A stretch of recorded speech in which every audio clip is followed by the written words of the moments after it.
News টুডেতে আপনাদেরকে স্বাগত। আমি রিক, দেখে নিচ্ছে এই মুহূর্তের বিশেষ কিছু খবর। হাওড়ার বাঁকড়ায় চটের বস্তা তৈরির কারখানায় অগ্নিকাণ্ড। শুক্রবার সকালে এই কারখানায় আচমকা আগুন লেগে যায় এবং দাউ দাউ করে জ্বলে ওঠে বিস্তীর্ণ অংশ। চটের বস্তার গুদাম পুড়ে ছাই হয়ে গিয়েছে। এত বড় কারখানায় আগুন লাগায় এলাকাতেও আতঙ্ক ছড়িয়ে পড়ে। প্রায় 2 ঘন্টার চেষ্টায় পরিস্থিতি নিয়ন্ত্রণে এনেছে দমকল। ঘটনায় কোনো হতাহতের খবর নেই।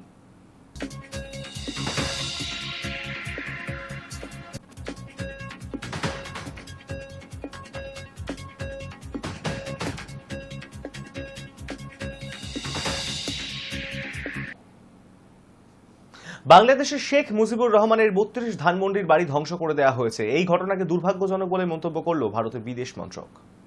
বাংলাদেশের শেখ মুজিবুর রহমানের 32 ধানমন্ডির বাড়ি ধ্বংস করে দেওয়া হয়েছে। এই ঘটনাকে দুর্ভাগ্যজনক বলে মন্তব্য করল ভারতের বিদেশ মন্ত্রক। এই সংক্রান্ত সাংবাদিকদের প্রশ্নের উত্তরে বিদেশ মন্ত্রকের মুখপাত্র রণধীর জয়সওয়াল যা জানিয়েছেন, পরে তা বিবৃতি আকারে প্রকাশ করা হয়েছে। বাংলাদেশের স্বাধীনতা সংগ্রামের ঐতিহ্য স্মরণ করিয়েছেন রণধীর। বুধবার রাতে মুজিবের বাড়ির সামনে জড়ো হয়ে উত্তেজিত বিক্ষোভকারীরা ভাঙচুর শুরু করেন। ক্রেন এনে গুড়িয়ে দেওয়া হয় সেই বাড়ির বেশ কিছু অংশ। আগুনও জ্বালিয়ে দেওয়া হয় মুজিবের স্মৃতি জাদুঘরে।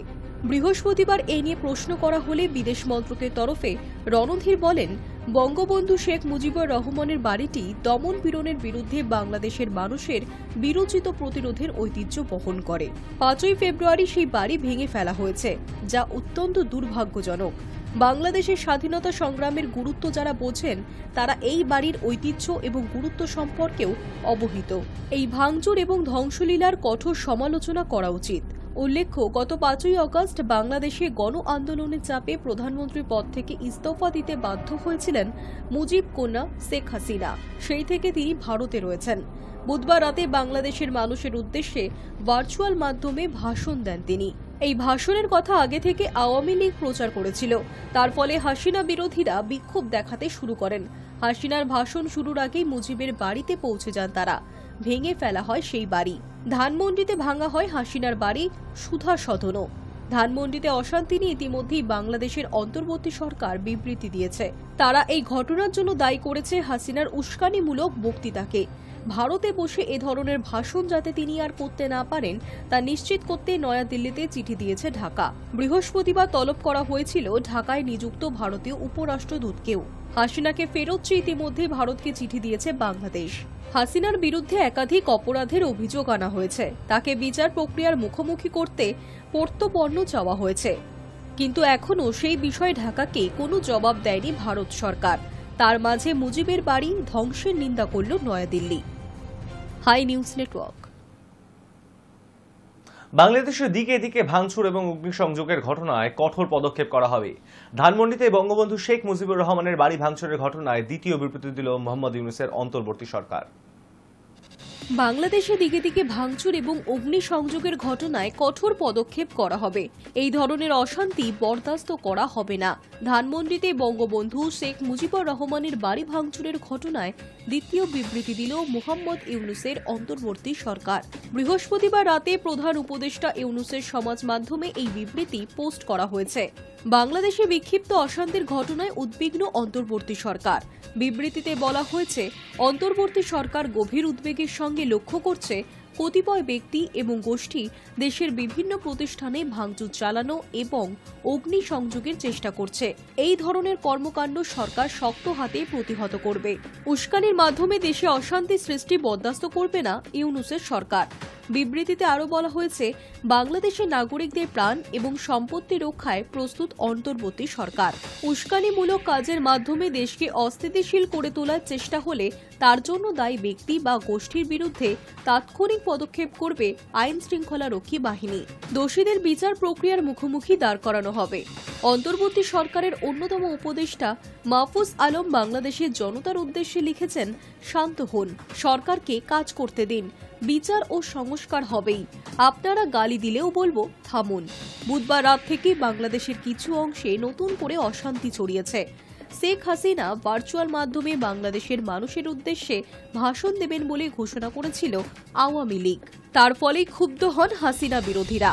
32 ধানমন্ডিতে মুজিবের বাড়ির সামনে জড়ো হয়ে বিক্ষোভ দেখান তারা। পরে তারা মুজিবের স্মৃতি বিজড়িত ওই বাড়ি ভাঙচুর করেন, আগুন ধরিয়ে দেন। রাতে ক্রেন এনে বাড়িটি গুড়িয়ে দেওয়ার কাজ শুরু হয়। বৃহস্পতিবার দুপুর পর্যন্ত সেই কাজ চলেছে। ধানমন্ডিতে আগুন লাগানো হয়েছে হাসিনার বাড়ি সুধা সদনেও। দেদা লুটপাট করা হয়েছে। ৩২ ধানমন্ডিতে ধ্বংস করা হয়েছে মুজিবের স্মৃতিতে তৈরি মিউজিয়াম। এই ঘটনার প্রেক্ষিতে বৃহস্পতিবার একটি বিবৃতি দিয়েছিল অন্তর্বর্তী সরকার। তাতে বলা হয়েছিল, হাসিনা সহিংস আচরণের প্রতিক্রিয়াতেই ভাঙচুর করা হয়েছে মুজিবের বাড়িতে। দাবি, ভারতে বসে হাসিনা জুলাইয়ের গণ আন্দোলন নিয়ে যে প্ররোচনামূলক মন্তব্য করেছেন তারই প্রভাব পড়েছে মানুষের ওপর।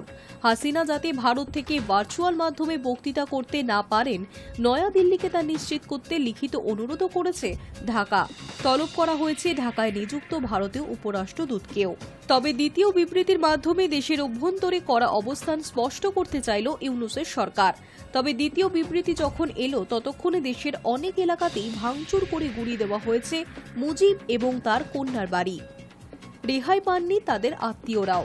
আওয়ামী লীগের বহু নেতার বাড়িতেও হামলা হয়েছে, ভাঙচুর চালানো হয়েছে। ৩২ নম্বর ধানমন্ডির বাড়ি ভেঙে দেওয়া নিয়ে ফের মুখ খুলেছেন শেখ হাসিনা। আওয়ামী লীগ নেত্রী জানিয়েছেন, বাড়িটি তো আমরা ভোগ করিনি, সেটি তো স্মৃতি হিসেবেই ছিল, স্বাধীনতার স্মৃতিস্তম্ভ। একে একে সব ধ্বংস করে দেওয়া হচ্ছে। তিনি যোগ করেন, যতটুকু স্মৃতি ছিল সেটুকুও ভেঙে গুড়িয়ে দিল। কিন্তু আমাদের মনের মণিকোঠায় জাতির পিতা চিরদিন জাগ্রত থাকবেন, তা কোনোদিন মুছতে পারবে না। Hi news network. জাতীয় গেমসে তীরন্দাজিতে সোনা জয় বাংলার জুয়েলের।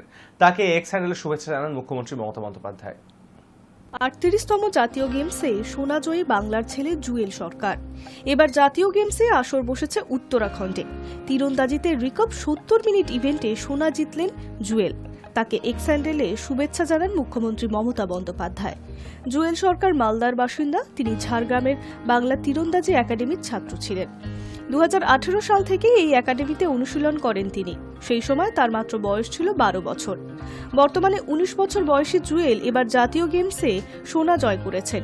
ফাইনালে ইন্দ্রচন্দ্র স্বামীকে ৬-২ ব্যবধানে হারিয়ে সোনা জেতেন তিনি, যা জাতীয় স্তরে সিনিয়র পর্যায়ে তাকে প্রথম পদক পাইয়েছে। তবে শুধু ফাইনালে নয়, নকআউটের এক কথায় অবিশ্বাস্য দাপট দেখিয়েছেন জুয়েল। কোয়ার্টার ফাইনাল ও সেমিফাইনালে যথাক্রমে জয়ন্ত তালুকদার এবং তরুণদীপ রায়কেও হারিয়েছেন তিনি। গত বছর এশিয়ান যুব তীরন্দাজি চ্যাম্পিয়নশিপের জন্য ভারতীয় রিকার্ভ দলে সুযোগ পান বাংলার জুয়েল সরকার। ঝাড়গ্রামের বাংলা তীরন্দাজি একাডেমি মুখ্যমন্ত্রীর স্বপ্নের প্রকল্প। ওই একাডেমিতেই অনুশীলন করায় জাতীয় দলে সুযোগ পায় অত্যন্ত খুশি হন মুখ্যমন্ত্রী মমতা বন্দ্যোপাধ্যায়। খুশি হন ক্রীড়ামন্ত্রী অরূপ বিশ্বাসও। তিনি জানিয়েছেন, পশ্চিমবঙ্গ সরকার পরিচালিত ঝাড়গ্রাম আর্চারি একাডেমি থেকেই উঠে আসা মালদার ছেলে জুয়েল সরকার জাতীয় গেমসে সোনা জিতেছে এবং তিনি প্রমাণ করলেন যে এই একাডেমি সঠিক পথেই চলছে। প্রতিযোগিতায় ভালো পারফরমেন্স করাই তার লক্ষ্য বলে জানিয়েছিলেন জুয়েল। এবার সেই বাংলার প্রতিভাবান ছেলে জিতলেন সোনা। Hi news network. সম্প্রতি জানা গিয়েছে, সৌরভ গাঙ্গুলির বায়োপিকে অভিনয় করছেন রাজকুমার রাও। বায়োপিকে সৌরভের ভূমিকায় তাকেই দেখা যাবে। বর্তমানে জোর কদমে চলছে পি প্রোডাকশনের কাজ। তবে এই সিনেমার হিরোইন কে হবে তা নিয়ে ইতিমধ্যেই জল্পনা শুরু হয়ে গিয়েছে। সিনেমার পর্দায় সৌরভ গঙ্গোপাধ্যায়ের বর্ণময় ক্রিকেটের কেরিয়ারের থেকে ব্যক্তিগত জীবন কবে আসছে সেই প্রশ্ন আজকের নয়। বিগত ২-৩ বছর ধরেই দর্শকের কৌতূহল উৎকণ্ঠার অন্ত নেই। কখনো ঋত্বিক রোশনের নাম শোনা গিয়েছে, আবার কখনো রণবীর কাপুরের পক্ষে জোর সওয়াল উঠেছে। এমনকি প্রিন্স অফ ক্যালকাটার ভূমিকায় পাঞ্জাব দি পুত্তর আয়ুষ্মান খুরানার কাস্টিং এক প্রকার নিশ্চিত ছিল। নেট প্র্যাকটিসও শুরু করে দিয়েছিলেন তিনি, তবে আবার কাস্টিং বদল। সম্প্রতি জানা গিয়েছে, আখেরে পর্দায় দাদাগিরি করার দায়ভার বর্তেছে রাজকুমার রাওয়ের ওপর। বায়োপিকে সৌরভের ভূমিকায় দেখা তাকেই যাবে। বর্তমানে জোর কদমে চলছে প্রি প্রোডাকশনের কাজ। চলতি মাসের শেষের দিকেই চিত্রনাট্য চূড়ান্ত হয়ে যাবে। শুধু তাই নয়, সব ঠিক থাকলে আগামী জুলাই মাস থেকেই শুটিং শুরু হচ্ছে। আর প্রিন্স অফ ক্যালকাটার জীবন যখন রূপালী পর্দায়, তখন কলকাতার অলিতে গলিতে ক্যামেরা না চালালে হয়?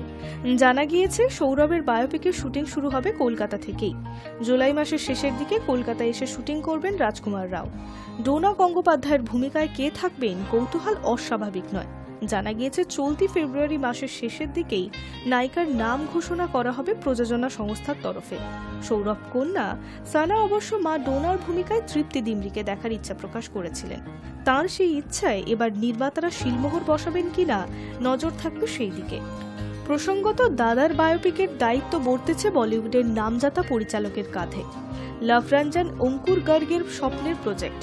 অতঃপর এই সিনেমার পরিচালকের আসনে কে বসবেন সেই বিষয়ে যে একটা আগ্রহ থাকবেই, সেটা স্বাভাবিক। জানা গিয়েছে সৌরভ গঙ্গোপাধ্যায়ের জীবন কাহিনী অবলম্বনে ছবির পরিচালনা করতে চলেছেন বিক্রমাদিত্যা, যিনি এর আগে লুটেরা, উড়ান, ভবেশ যোশীর সুপারহিটের মতো একাধিক সিনেমার পরিচালনা হিসেবে দক্ষতার ছাপ রেখেছেন। সেই পরিচালকের ফ্রেমে প্রিন্স অফ ক্যালকাটার বর্ণময় জীবন কাহিনী কেমন ফুটে ওঠে দেখার অপেক্ষায় দর্শক অনুরাগীরা। High news network. নতুন ছবির প্রচারে পুজো দিতে কোথায় গেলেন ভিকি কৌশল, দেখব। পরনে সাদা পাজামা, উন্মুক্ত ঊর্ধ্ববাঙ্গে গেরুয়া উত্তরীয়, হাতে ফুলের থালা। কখনো তিনি চোখ বন্ধ করে ঈশ্বরের কাছে প্রার্থনায় রত, কখনো আবার দুগ্ধস্নাত শিবলিঙ্গকে প্রণাম করছেন। সচরাচর এই রূপে দেখা যায় না তাকে। এবার নেট পাড়ায় এই রূপেই ভাইরাল ভিকি কৌশল। গত কয়েকদিনে বহু বলি তারকা মহাকুম্ভে গিয়ে পুণ্য স্নান করেছেন। এবার কি সেই পথেই ভিকি? এই রূপে ভিকিকে দেখে প্রশ্ন তুলেছেন তার অনুরাগীরা। তবে না, এটা মহাকুম্ভ নয়। মহারাষ্ট্রের ঔরঙ্গাবাদের মন্দিরে মহাদেবীর আরাধনা করলেন ভিকি। ঔরঙ্গাবাদ তথা ছত্রপতি সম্ভাজিনগরের মন্দির শ্রী কৃষ্ণেশ্বরের জ্যোতির্লিঙ্গে পৌঁছে গিয়েছিলেন অভিনেতা। কিন্তু হঠাৎ পুজোয় কেন মন তার? আসলে খুব শীঘ্রই মুক্তি পাচ্ছে ভিকির ছবি ছাওয়া। সেই ছবির প্রচারের জন্য দেশের বিভিন্ন শহরে যাওয়ার কথা অভিনেতার। পুজোর মাধ্যমে সেই প্রচারের সূচনা করলেন তিনি। ভাইরাল ভিডিওয়ে দেখা যাচ্ছে নিষ্ঠা সহকারে পুষ্পারতি করছেন ভিকি। তার সঙ্গে হর হর মহাদেব ধ্বনি তুলছেন তিনি। সঙ্গ দিচ্ছেন মন্দিরের পুরোহিতরা। ভিডিওয়ে ভিকিকে তার অনুরাগীরা শুভেচ্ছায় ভরিয়ে দিয়েছেন। ছত্রপতি সম্ভাজি মহারাজের চরিত্রে অভিনয় করছেন ভিকি। ছবির ঘোষণা হওয়ার পর থেকে মহারাষ্ট্রে আলোচনার কেন্দ্র থেকেছে ছাওয়া। ঝলক মুক্তির পরে বিতর্কেও পড়েছিল এই ছবি। একটি দৃশ্যে দেখা গিয়েছিল সম্ভাজি মহারাজ তার স্ত্রী জেসুবাইয়ের সঙ্গে নাচছেন। সেই দৃশ্য নিয়ে আপত্তি তুলেছিল নানা মহল। তারপরে ছবি থেকে বাদ দেওয়া হয় সেই দৃশ্য। ছবিতে জেসুবাইয়ের চরিত্রে অভিনয় করছেন রশ্মিকা মান্দানা। এছাড়াও এই ছবিতে অভিনয় করেছেন অক্ষয় খন্না। তিনি মুঘল সম্রাট ঔরঙ্গজেবের চরিত্রে অভিনয় করেছেন। আগামী 14 ফেব্রুয়ারি মুক্তি পাচ্ছে এই ছবি। Hi news network. News today এখন এই পর্যন্তই। দেখতে থাকুন হাই নিউজ, নির্ভীক, নিরপেক্ষ।